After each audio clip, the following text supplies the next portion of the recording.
नमस्कार, आप देख रहे हैं दिल्ली ग्लो न्यूज और मैं हूं आपके साथ सपना मदेशिया। शुरुआत करते हैं आज की कुछ खास खबरों से। संभल में जो आपके सामने नजारे देखने को मिल रहे हैं, नारे लग रहे हैं, वकील आक्रोशित हैं। कोई ऐसा वर्ग इस देश में आपको नहीं मिलेगा जो परेशान नहीं है।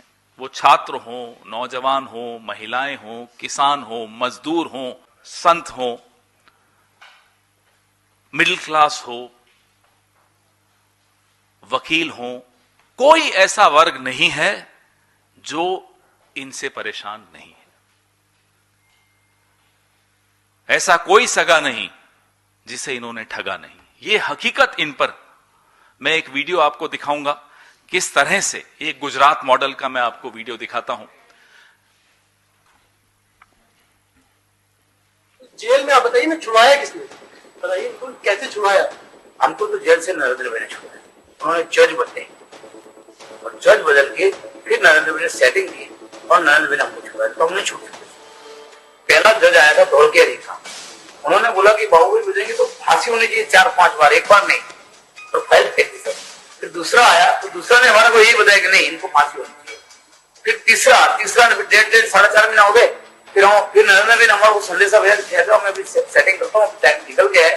फिर उन्होंने अक्षय मेहता करके जज को भेजा, जज ने फाइल नहीं देखी, नहीं बोले जा सब जेल खाली कर दिया, बाहर आ गया। तो कोई ये काम तो भगवान। ये आपने देखा जहां ये बाबू बजरंगी खुलकर बोल रहे हैं नरेंद्र भाई ने कैसे जज बदल के मेरे को राहत दी। तो कोई ये योगी आदित्यनाथ का नया मॉडल नहीं है, ये टेस्टेड मॉडल है, ट्राइड मॉडल है। गुजरात में आपके सामने ये वीडियो आपने देखा, जो एक राक्षस किस्म का व्यक्ति खुलकर बोल रहा है कि मुख्यमंत्री ने उनको मदद की, जज की ट्रांसफर करके, बार बार ट्रांसफर करके उन्हें राहत दिलवाई। तो जो सीजेएम विभांशु सुधीर का तबादला संभल में हुआ, ये उसी पैटर्न का, उसी सिलसिले का एक और हिस्सा, एक और कड़ी आपने देखी। कैसे भारतीय जनता पार्टी न्यायपालिका को अपने काबू में रखना चाहती है, अपने कब्जे में रखना चाहती है, और कैसे ट्रांसफर। मैं आगे और बताऊंगा कि भारतीय जनता पार्टी में भी अलग अलग मॉडल हैं, उस पर भी आऊंगा। तो जो चंदौसी कोर्ट में वकील नारे लगा रहे हैं, विरोध कर रहे हैं, हम उन वकीलों के साथ हैं। ये वो विभांशु सुधीर हैं जिन्होंने संभल हिंसा के मामले में उस वक्त के जो सीईओ थे अनुज चौधरी और अन्य और पुलिसकर्मी थे, उन पर एफआईआर का आदेश दिया था। यह एफआईआर का आदेश इसलिए दिया गया क्योंकि उन्होंने उस वक्त गोलियां चलाई, 3 मुसलमानों को गोली से मार दिया गया। एफआईआर नहीं हो रही थी, कोर्ट के माध्यम से यह एफआईआर हुई। अब यह कोई पहली बार नहीं हो रहा। आगे उससे पहले दिल्ली के दंगों में क्या हुआ वो आपने देखा।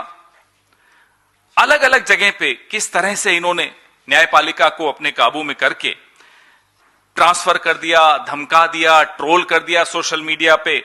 ऐसे कई बार ये लोग करते रहते हैं ताकि इनका एजेंडा चलता रहे। जिस व्यक्ति को वहां लगाने की कोशिश की गई वो भी वह व्यक्ति था सुल्तानपुर। इनको तो हटा दिया खैर विभांशु जी को, और डिमोट भी कर दिया विभांशु सुधीर को। ना केवल हटाया, ना केवल ट्रांसफर की, इनको अपने पद से नीचे वाला पद डिमोट करके वहां भेजा सुल्तानपुर। जिस व्यक्ति को वहां लगाने की कोशिश की वो है जिसने संभल मस्जिद में सर्वे का आदेश पारित करके इसको मुद्दा बनाया था, विवाद बनाया था। खैर आप लोगों का दबाव था, वकीलों का दबाव था, चुपचाप से ये ट्रांसफर कैंसिल कर दी जिस नए व्यक्ति को लाने की कोशिश की गई। हम और आप कोई केस लड़ते हैं, जाते हैं कोर्ट में किसी के खिलाफ, वकील से संतुष्ट नहीं होते तो वकील बदल देते हैं, लेकिन बीजेपी जज बदल देती है। यह अंतर है। हम और आप वकील बदलते हैं, बीजेपी जज बदलती है। मुरलीधरन, जस्टिस मुरलीधरन का आपने एक उदाहरण मैं आपको देना चाहता हूं। जब दिल्ली के दंगों में जस्टिस मुरलीधरन ने एफआईआर के आदेश बीजेपी के लीडर्स के खिलाफ पारित किए थे, आधी रात को जस्टिस मुरलीधरन का ट्रांसफर हो गया था। आधी रात को। अभी हमारे राजस्थान के जज थे जस्टिस दिनेश कुमार गुप्ता। उन्होंने प्रधानमंत्री के प्रिय मित्र गौतम भाई अदानी के खिलाफ कुछ जुर्माना लगा दिया, तो सजा उनको तुरंत मिली, 200 किलोमीटर दूर तुरंत ट्रांसफर हो गया। उदाहरण दे रहा हूं मैं आपको कि कैसे ये लोग 1 मिनट में जिसके हाथ में इंसाफ का तराजू होता है उसको बांध लेते हैं, उसके हाथ को बांध लेते हैं।